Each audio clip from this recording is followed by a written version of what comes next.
Episode 11 ओर्लैंडो क्या हालचाल। अगर आपने इससे पहले का वीडियो नहीं देखा है तो उसे देख सकते हो, लिंक डिस्क्रिप्शन में है। और हाँ, अगर आप होलो सोल और हमारे जान की फाइट का एक्सप्लेनेशन सुनना चाहते हो तो मेरे इंस्टाग्राम को फॉलो कर सकते हो, उसकी लिंक भी डिस्क्रिप्शन में है। तो शुरू करते हैं। तो पिछले एपिसोड में हमें बताया गया था कि याओ चैन इस झील में छलांग मार देते हैं और वहीं पर याओ चैन कहते हैं कि याओ क्लैन मैं तुमसे नफरत करता हूँ, और फिर वहां पर बेहोश हो जाते हैं। और अब याओ चैन जैसे यहाँ पर बेहोश होते हैं तो यहाँ पर हवा में एक ब्लैक रॉक फिगर मतलब कि काले कलर का बंदा प्रकट होता है, और शायद ये बंदा वही है जो कि याओ चैन के घर में मतलब कि उसके घर की गुफा में मिला था ना, शायद वही हो सकते हैं। अब इतने में ये बंदा कहता है कि याओ चैन तुम इतनी आसानी से नहीं मर सकते, और वो याओ चैन को बचाकर वहीं नीचे लेटा देते हैं। अब जब याओ चैन की आंख खुलती है तो इन्हें ऐसा लगता है कि मानो ये मर चुके हैं, लेकिन फिर थोड़ी देर बाद ही इन्हें एहसास हो जाता है कि मैं यहाँ जिंदा हूँ। इसलिए फिर यहाँ पर तुरंत मोम मोम चिल्लाने लगती हैं। और वहीं पर हमें ऊपर का सीन बताया जाता है जहाँ पर याओ चैन का दोस्त वो मोटा मतलब कि लियू शू रो रहा था,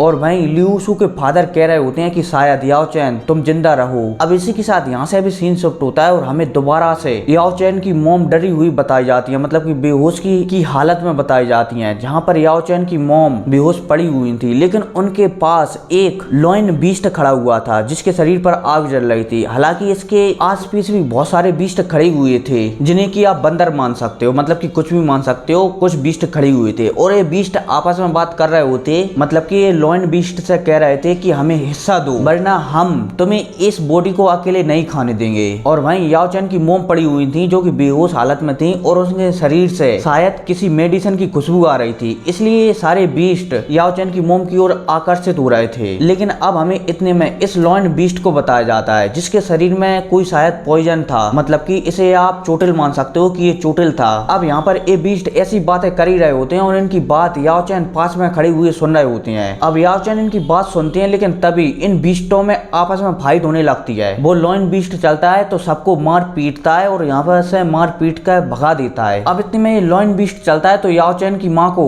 खाने के लिए इसके पास जाने लगता है, लेकिन तभी याओ चैन चलते हैं तो उनके दिमाग में एक आइडिया आता है और वो इस बीस्ट के सामने आकर मतलब कि बीस्ट से थोड़ा दूर होकर वहां पर चिल्लाने लगते हैं कि एल्डर इधर आओ, इधर ये है मेरी मॉम और ये है एक रैंक 4 का बीस्ट। और वहीं जब वो बीस्ट याओ चैन को वहां पर ऐसे चिल्लाती हुई देखता है तो वो भी डर जाता है, इसलिए वो भी वहां से भाग जाता है और याओ चैन का प्लान यहाँ पर काम कर जाता है। अब इतने में याओ चैन चलते हैं तो वो अपनी माँ को उठाकर एक गुफा में ले जाते हैं, और वहां पर ले जाने के बाद अपनी माँ को गोली वगैरह खवाते हैं और इनकी माँ होश में आ जाती है उस गोली को खाने के बाद। लेकिन जैसे ही उनकी माँ होश में आती है तो उसे दिखता है कि याओ चैन के पीछे दोबारा से वही लॉयन बीस्ट वापस आ गया है, और वो लॉयन बीस्ट इस बार बहुत ही गुस्से में होता है क्योंकि याओ चैन उनसे बेवकूफ बनाने की कोशिश कर रहा था। इतने में लॉयन बीस्ट चलता है तो वो याओ चैन के ऊपर एक अटैक कर देता है, जिस वजह से याओ चैन वहां से दूर फेंक जाते हैं और एक ही अटैक में घायल हो जाते हैं। अब इतने में याओ चैन चलते हैं तो वो अपने आप को संभालते हैं और कुछ गोलियां निकाल कर खा लेते हैं, और तो और वो वाली भी गोली भी खा लेते हैं जो उन्होंने वो कॉम्पिटिशन में बनाई थी, मतलब की जियान पिल। और उन गोलियों के खाने के बाद ही उनका घाव से थोड़ी देर तक खून बहना बंद हो जाता है, और तो और उनकी शक्तियां भी बढ़ जाती हैं। अब याओ चैन चलते हैं तो उस ड्रिंकिंग मास्टर ने जो टेक्निक दी थी ना, उसकी सहायता से फ्लेम को कंट्रोल करने लगते हैं और इस बीस्ट को जलाने लगते हैं। अब इतने में ये बीस्ट चलता है तो ये भी अपने शरीर के चारों तरफ एक सुरक्षा कवच बना लेता है, लेकिन याओ चैन चलते हैं तो अपनी फ्लेम पावर बढ़ाती हैं और इसके कवच को तोड़ देते हैं और इसके शरीर को जलाने लगते हैं। और भाई हमें याओ चैन की माँ को भी बताया जाता है, और तो और यहाँ पर याओ चैन का फ्लेम कंट्रोल मतलब कि अपनी रोशनी पर कंट्रोल इतना ज्यादा होता है कि वो सिर्फ याओ चैन की मोम को छोड़कर हर किसी को वहां पर घायल कर रहा था।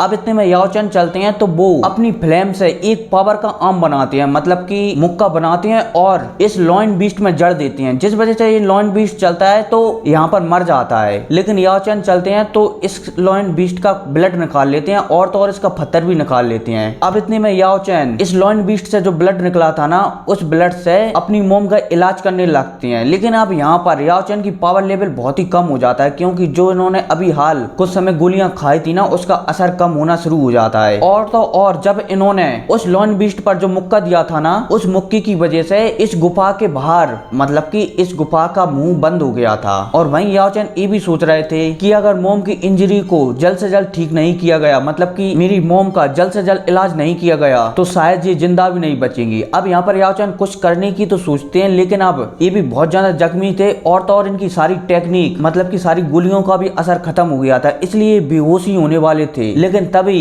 इस इंट्रेंस मतलब की इस गुफा का जो याओ चैन की मुख के कारण बंद हो गया था ना चट्टान गिरने से, ये हटता है और बाहर से वो मोटा बंदा मतलब की लूसू और उसके फादर आते हैं और इन दोनों को यहाँ से ले जाते हैं। अब इसी के साथ सीन शिफ्ट होता है और हमें उसी काले आदमी को बताया जाता है जिसने कुछ समय पहले याओ चैन को बचाया था। और एक काला आदमी है ना मतलब कि एक काली परछाई है, यहाँ पर एक बंदे से बात कर रही होती है और ये बंदा और कोई नहीं बल्कि वही प्रिंसेस होता है जो कुछ समय पहले ही मतलब कि पिछली वीडियो में याओ चैन से मिलने के लिए आया था। अब यहाँ पर एक काले कलर का आदमी है ना, ये यहाँ पर प्रिंसेस और यहाँ पर एक और बूढ़ा आदमी ठहरा हुआ था, उनको बता रहा था कि याओ चैन ने एक लेवल 4 के बीस्ट को मार दिया। और वहीं जब वो बूढ़ा आदमी इस परछाई मतलब ये ब्लैक वाले बंदे की बात सुनते हैं ना तो वो शॉक्ड हो जाता है, क्योंकि वो जानता है कि डाउजी स्टार का बंदा लेवल 4 के बीस्ट को मार ही नहीं सकता। हालांकि ये भी जानता है कि याओ चैन एक साधारण व्यक्ति हो नहीं सकता, क्योंकि साधारण व्यक्ति का मतलब कि साधारण व्यक्ति ऐसा काम कर ही नहीं सकता।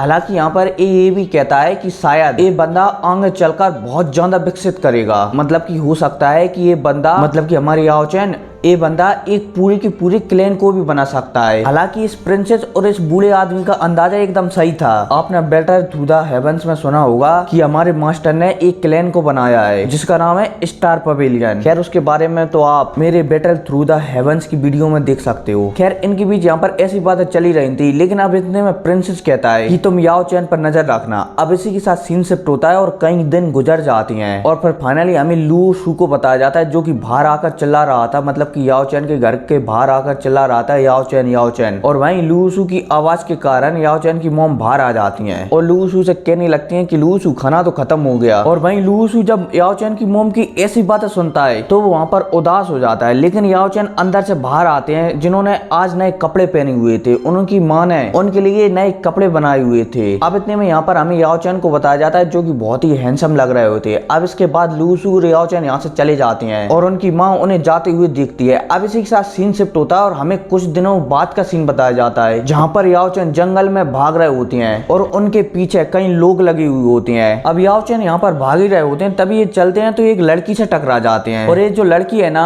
एक कोई सेब वगैरह तोड़ रही थी, मतलब कि आप ऐसा मान सकते हो कि ये खाने के लिए पेड़ से सेबों को तोड़ रही थी और याओ चैन के टकराने के कारण इसका जो सेब वगैरह नीचे गिर जाती हैं। और भाई जैसे ये सेब वगैरह नीचे गिरती हैं तो ये लड़की गुस्सा हो जाती है याओ चैन पर। और भाई जब याओ चैन इस लड़की को अपने आप पर गुस्सा होती हुई देखते हैं तो ये लड़की से कहते हैं लिटिल गर्ल मुझे माफ कर देना, मैं आपको फिर कभी एक खाने की ट्रीट दूंगा। और यह कहती है याओ चैन यहाँ से चले जाते हैं। और भाई ये लड़की जब अपने आप को लिटिल गर्ल कहते हुए बुलाती है तो पहले से भी ज्यादा गुस्सा हो जाती है, लेकिन याओ चैन जब तक जा चुके थे। अब इतने में पीछे वाले लोग जो याओ चैन का पीछा कर रहे थे उतने में ही ये लड़की के पास आ जाते हैं और इस लड़की से पूछने लगते हैं कि क्या यहाँ से कोई अभी हाल भाग कर गया है, वो क्रिमिनल है, उसने हमारी चीजों को चुरा कर भागा है। अब इतने में ये बंदे थे ना ये भी इस लड़की को लिटिल गर्ल कहते हैं, मतलब कि लिटिल गर्ल कह देती हैं, जिस वजह से ये लड़की गुस्सा हो जाती है और इनमें मारा पीटी करने लगती है। और भाई जब ये याओ चैन के पीछा कर रहे थे ना ये जब इस लड़की को अपने ऊपर हाथ उठाती हुई देखते हैं तो इनमें से एक बंदा कह देता है कि मुझे लगता है कि ये लड़की भी याओ चैन के साथ है, ऐसा काम करो इसे भी पकड़ ले चलो, मतलब किसी भी मार डालो। अब ये बंदे होते हैं ना ये ज्यादा होते हैं और वो लड़की अकेली होती है, इसलिए ये बंदे उस लड़की पर भारी पड़ने लगते हैं। और वहीं वो लड़की भी कहने लगती है कि आखिर मेरे साथ ही ऐसा क्यों होता है हमेशा, आखिर मैं बीच में क्यों फंस जाती हूँ किसी के भी। लेकिन फिर इतने में यहाँ पर याओ चैन आते हैं और इन सबको पीट डालते हैं, मतलब कि यहाँ पर जितने भी बंदे थे ना उन सबको पीट डालते हैं और इस लड़की को बचा लेते हैं। हालांकि जैसे याओ चैन इस लड़की को बचाते हैं ना